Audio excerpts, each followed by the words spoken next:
બીજગણિત. કોઈ કિંમત માટે આપણે ABCD XYZ આવા સંકેતોનો ઉપયોગ કરી શકીએ. આ ચોક્કસ સંકેતને આપણે ચલ કહીએ છીએ.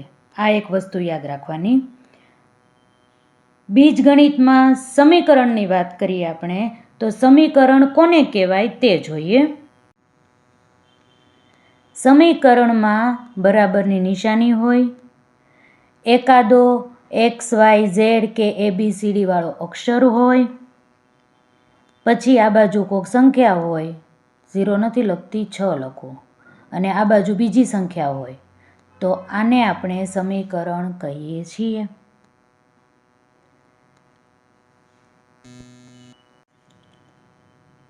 એક પેટર્ન આપણે જોવાની છે, મેચ સ્ટિક પેટર્ન, એટલે કે દિવાસળીના ઉપયોગથી આપણે દાખલા ગણી શકીએ અથવા તો સમજી શકીએ. બરાબર છે. ચાલો જોઈએ.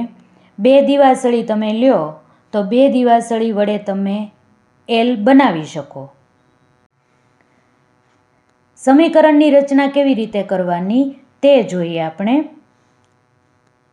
આ એક દિવાસળી અને આ બીજી દિવાસળી. આપણે સમીકરણમાં 2n થાય છે એવું સમજવું હોય તો શું કરવાનું? nની જગ્યાએ 1 મૂકીએ તો 2 એકા 2, nની જગ્યાએ 2 મૂકીએ તો 2 દુ 4, 2 તેરી 6, 2 ચોક 8, આવી રીતે ચાલ્યા જ કરે. તો જરૂરી દિવાસળીની સંખ્યા કેટલી થઈ? 2n. કાંઈ ન સમજાય, ચિંતા નહીં કરવાની. આ માત્ર સમજવા માટે છે. તમે જુઓ, L છે એટલે 2 દિવાસળી જોઈએ, એટલે એ બગડો કરીને બાજુમાં n જ લખી નાખવાનો છે. બાકી કાંઈ કરવાનું થતું નથી. બરાબર છે. હવે હું Z લઉં છું તો કેટલી દિવાસળી જોઈએ? 1, 2 ને 3. તો 3n એનું સમીકરણ થઈ ગયું કહેવાય. બાકી કાંઈ છે નહીં. એકદમ સરળ છે બધું. MCQ જોઈ લઈએ, તમને આઈડિયા આવી જશે. પહેલો પ્રશ્ન, મૂળાક્ષર Z માટે પેટર્ન બનાવવા માટે કેટલી દિવાસળીની જરૂર પડશે? નિયમ શોધો. હમણાં જ કીધું મેં તમને. Z એટલે એક દિવાસળી, આ બીજી દિવાસળી, આ ત્રીજી દિવાસળી, એટલે 3 કરી અને બાજુમાં n લખી નાખવાનો, એટલે 3 ગુણ્યા n. આ જે વચ્ચે કાંઈ નિશાની ન હોય ને એટલે ગુણાકારની હોય, તેથી વિકલ્પ આવશે B, 3 ગુણ્યા n. બીજો પ્રશ્ન, જો પેટીમાં 50 કેરી હોય તો કેરીની કુલ સંખ્યા અને પેટીઓની સંખ્યાને કેવી રીતે લખી શકાય? પેટી માટે આપણને B સંકેત વાપરવાનો કહ્યો છે. કેટલી કેરી છે? 50, એટલે પહેલાં 50 લખી નાખવાના. અને પેટી માટે શું કીધું છે? B. એ બંનેનો ગુણાકાર કરી નાખવાનો. એ આપણો જવાબ. ઓલામાં કેમ 3 ગુણ્યા n કર્યું હતું, એવી જ રીતે 50 ગુણ્યા B. એકદમ સરળ છે. વિકલ્પ આવશે A, 50B. ત્રીજો પ્રશ્ન, લીલા એ રાધાની નાની બહેન છે. લીલા એ રાધા કરતાં 4 વર્ષ નાની છે.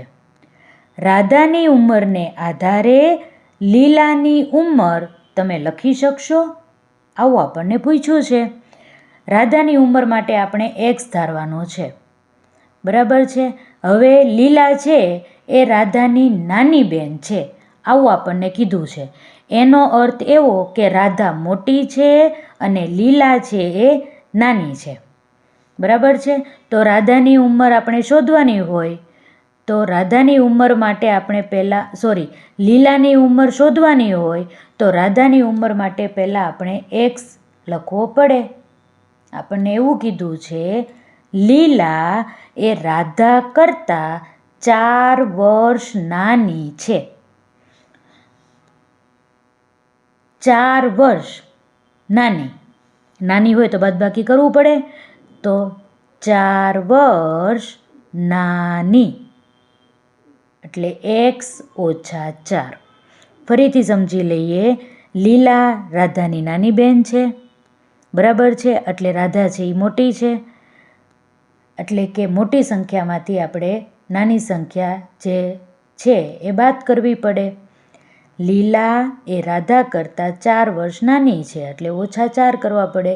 જો મોટી હોત તો વત્તા 4 કરે, બરાબર. તો x ઓછા 4 એટલે વિકલ્પ આવશે બી. ચોથો પ્રશ્ન, જો એક મોટા બોક્સમાં 15 પેનના બોક્સ છે, આ n બોક્સમાં કેટલા પેનના બોક્સ હશે? દિવાસળી જેવો જ દાખલો છે. 15 પેનના બોક્સ અને બોક્સ છે n, એટલે 15 ગુણ્યા n. વિકલ્પ આવશે સી 15n. પાંચમો પ્રશ્ન, જો ચોરસની લંબાઈ l હોય તો ચોરસની પરિમિતિ કેટલી થાય? 4l. 4 ગુણ્યા લંબાઈ, આ તો આપણને આવડે જ છે. છઠ્ઠો પ્રશ્ન, ચલ વિશે નીચેનામાંથી યોગ્ય વિકલ્પ શોધો. જુદા જુદા મૂલ્ય હોય, સાચી વાત છે. કિંમત નિશ્ચિત હોય, ખોટી વાત છે. કોઈ પણ મૂલ્ય ન હોઈ શકે, એ પણ ખોટું. માત્ર 2 મૂલ્ય હોય, એ પણ ખોટું. તેથી વિકલ્પ આવશે એ, જુદા જુદા મૂલ્ય હોય.